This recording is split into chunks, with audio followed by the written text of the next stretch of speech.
School भितरे लहड़ी मारुछि वर्षा पानी। भद्रक जिला चांदबाली ब्लॉक चौड़दिया प्राथमिक विद्यालय रे ड्रेनेज व्यवस्था नथिबारु असराय वर्षा हेले दीर्घ दिन धरी जमी रहुछि पानी। दीर्घ 5 वर्ष हेबो एही समस्या लागि रहिछि। छात्र छात्री माने विभिन्न असुविधार सम्मुखीन होथिबा बेले साप भय रहुथिबा मध्य अभियोग होइछि।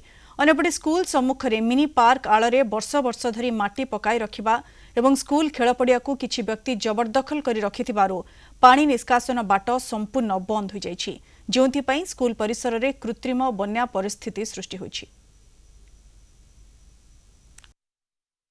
स्कूल आगे वर्षा है पानी जमी आउची शिशुड़ी आगे रोचे आम आसला स्कूल गुड़ खसरी जाऊँ पानी पड़ जाऊँ पानी जमी आउची काढ़िया व्यवस्था दीर्घ दिन पानी जमिक रहा बर्तमान पिला सब जावासा कर ज्वर टाइफॉइड निमोनिया सब चली बहुत पिला अस अलिया आवर्जना लोक मैंने किसी परिस्रा फरिस्रा भी करदे जिते अलिया आवर्जना ये सब आस जमी विद्यालय जो पानी गुड़िक जमीवा विषय बहु प्रकार गार्डियन मानकर अभियोग मो पाखे आसिक पहुँचुची।